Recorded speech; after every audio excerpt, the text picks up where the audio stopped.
Yo les refs, j'espère que vous allez bien. On se retrouve aujourd'hui pour une nouvelle vidéo. Comme vous avez pu le voir dans le titre, on va parler du phénomène Arabie Saoudite, phénomène qui accapare la grande majorité de l'attention du monde du football depuis le début de ce mercato d'été. Je vous avais demandé sur Twitter si vous préfériez une vidéo à ce propos-là ou si vous préfériez que je fasse un top et flop des 10 plus gros transferts de l'histoire. Comme on est en période de mercato, je me suis dit que les deux sujets colleraient bien. Alors, avant qu'on rentre dans le vif du sujet, deux petites choses. Premièrement, je tenais à vous remercier chaleureusement pour tous vos retours et sur l'accueil que vous avez réservé à ma dernière vidéo, la vidéo sur Luton. Si jamais vous ne l'avez pas vue, je vous la remets juste ici. Je tenais à vous remercier, ça m'a fait très plaisir de lire tous vos messages de soutien et tous vos retours dans les commentaires, vraiment. J'ai essayé de répondre à tout le monde sans oublier personne, donc voilà, merci du fond du cœur pour tout ça.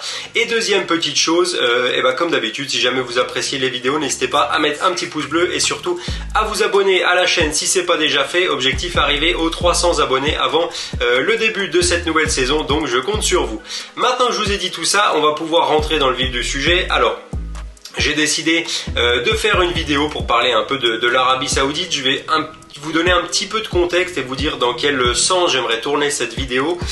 C'est pas vraiment le fait de parler des contrats astronomiques et des salaires mirobolants que vont toucher les joueurs qui m'intéressent, c'est plutôt de savoir si on est en présence d'un phénomène éphémère comme c'est arrivé avec le Qatar il y a des années en arrière, avec le championnat indien par un moment, avec le championnat chinois plus récemment, quelque chose qui dure 2 ou 3 ans, tout le monde part prendre son chèque et bien au bout d'un moment ça devient lassant et tout le monde revient, ou si on est en présence d'un phénomène qui peut durer dans le temps et où d'ici potentiellement 10-12 ans, tous les meilleurs jeunes joueurs européens formés en Europe partiront directement en Arabie Saoudite parce que le championnat se sera énormément développé. Alors, on va donner un petit peu de contexte, ensuite je vous donnerai mon avis et après je vous donnerai mes arguments. Alors il faut bien se rendre compte que pour l'Arabie Saoudite, tout ça, ça a quand même un énorme fond de mouvement géopolitique. Hein. L'Arabie Saoudite via MBS, le prince héritier, ne fait pas ça pour le plaisir ou pour forcément augmenter le niveau du championnat saoudien. C'est clairement une campagne de com en fait. Hein. Le but c'est de redonner une nouvelle image au pays, une image que le pays n'a pas forcément à l'extérieur. On sait qu'il y a beaucoup de monde qui pense pas forcément que du bien de l'Arabie Saoudite, et à juste titre d'ailleurs, on va quand même rappeler que ça reste une monarchie absolue. Donc voilà, pour le pays, ça a clairement un but géopolitique tout ça. Le but c'est de montrer à la jeunesse saoudienne, voilà, on fait tout pour vous offrir du divertissement, de la culture, du spectacle, du sport, et aussi pour montrer au reste du monde que voilà, l'Arabie Saoudite c'est un pays qui est en train de s'ouvrir, qui est en train de mener des campagnes, que ce soit via le sport ou via le tourisme, pour donner une nouvelle image du pays. Donc voilà, et c'est là où on voit quand même l'importance et j'ai envie de dire l'impact culturel du foot.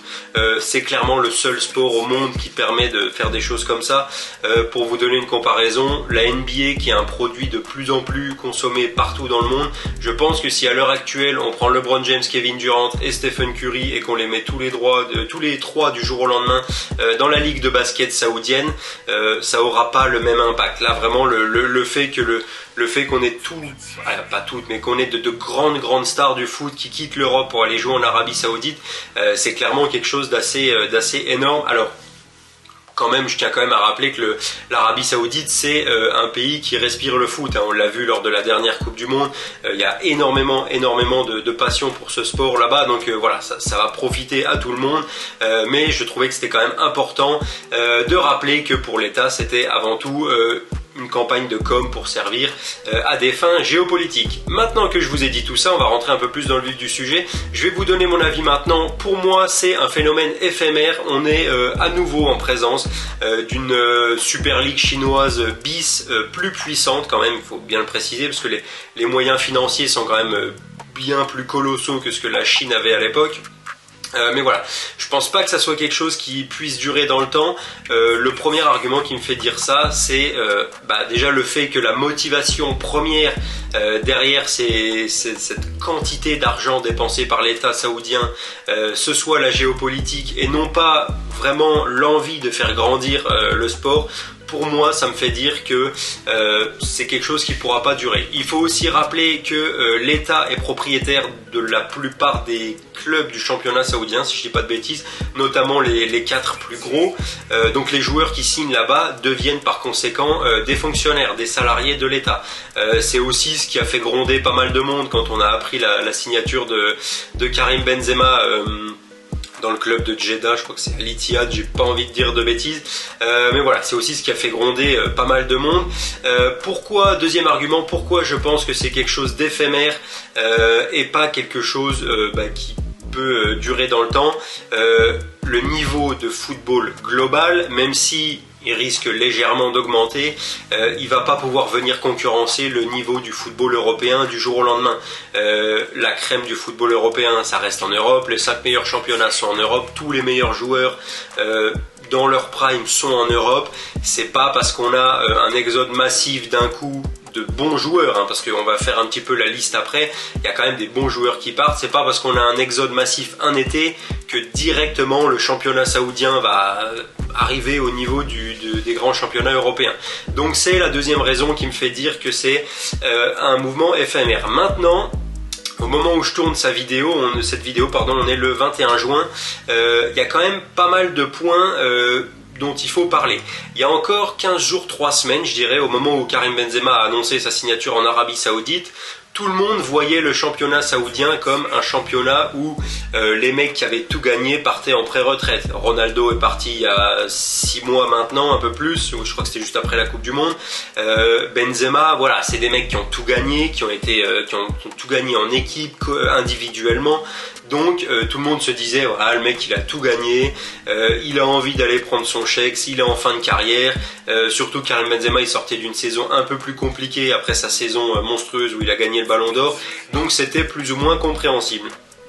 Mais cette dernière semaine notamment, les choses se sont pas mal accélérées et on voit qu'il y a de plus en plus de joueurs qui sont pas du tout en fin de carrière ou en pré-retraite qui partent signer là-bas. Au moment où je tourne cette vidéo aujourd'hui, on a eu la confirmation de 3 nouvelles signatures, 3 joueurs qui sont partis d'Europe pour aller en Arabie Saoudite, Kalidou Koulibaly, le défenseur de Chelsea, Edouard Mendy, le gardien de Chelsea, et Hakim Ziyech qui rejoindrait Cristiano Ronaldo à Al Nassr. C'est pareil, c'est quasiment fait. Alors, je vais pas rentrer dans le débat, est-ce que Chelsea fausse un peu tout ça parce que apparemment des Saoudiens auraient des parts dans le club de... Enfin bon bref, belle histoire de magouille encore, je ne veux pas rentrer là-dedans. Le fait est que là on est en présence de 3 joueurs qui sont pas du tout en fin de carrière, qui sont dans leurs belles années pour les 3 là, même si Kalidou Koulibaly est un peu plus âgé. On est en présence de 3 joueurs qui auraient clairement pu continuer à jouer au plus haut niveau en Europe. Pour moi, la signature la plus choquante dans ce mouvement de joueurs pas du tout en fin de carrière qui partent là-haut, c'était celle de Ruben Neves. Sincèrement, je vous dis la vérité, quand j'ai appris la nouvelle que Ruben Neves, capitaine d'une équipe de Première Ligue, c'était lui le capitaine de Wolverhampton, titulaire indiscutable en équipe du Portugal et qui n'a que 26 ans, est parti signer à Al Ahly, je me suis dit, là, il y a quelque chose qui est en train de changer quand même. On n'est plus du tout en présence de mecs qui ont 32, 34, 36 ans et qui partent faire leurs 2 dernières années de carrière là-bas. Ruben Neves, il était courtisé par de grands clubs européens. Il y a encore un an, Arsenal le voulait. Là, le Barça, apparemment, il s'était mis d'accord avec eux, mais comme ils n'ont pas pu lui garantir de le signer, il est parti là-haut. Mais voilà, Ruben Neves, c'est quelqu'un qui avait de l'attraction de part de nombreux clubs européens. Donc voilà, c'est quand même assez choquant qu'un joueur de 26 ans qui est en plein dans son prime et qui fait partie des très très bons milieux de terrain de Première Ligue parte en Arabie Saoudite. Donc c'est pas le seul, hein. Il y a encore pas mal, je pense que d'ici la fin du mercato, on verra encore pas mal de gros noms partir en Arabie Saoudite. On sait qu'il voulait absolument recruter Lionel Messi, il a préféré partir à Miami. On sait que l'Arabie Saoudite a jeté maintenant son dévolu sur Neymar. Est-ce qu'ils vont réussir à le faire bouger de Paris? Vu son contrat, ça risque d'être compliqué. Surtout que Neymar, il a plus vraiment la tête au foot, qu'on soit bien honnête. Donc voilà, on risque de voir encore pas mal de gros noms signés là-bas. Donc c'est à suivre en cette fin de mercato. Dernier petit point, il y a quand même encore pas mal de joueurs qui refusent de signer là-haut. On sait que Romelu Lukaku a reçu de nombreuses sollicitations de la part de clubs saoudiens. Il préfère rester en Europe. Je trouve que c'est quand même assez bien qu'on ait pas mal de top joueurs qui veuillent encore rester là et ne pas partir immédiatement. C'était pareil pour Stéphane De Vrij, le défenseur de l'Inter. Donc voilà. Pour récapituler un peu tout ça, c'est un phénomène qui va encore prendre de l'ampleur, je pense, d'ici la fin du mercato, comme je l'ai dit. Maintenant, pour les raisons que je vous ai citées, je pense pas que ça soit quelque chose qui puisse durer dans le temps. J'ai du mal à voir le championnat saoudien élever son niveau de sorte à ce que tous les meilleurs jeunes, les jeunes formés en Europe partent directement là-bas.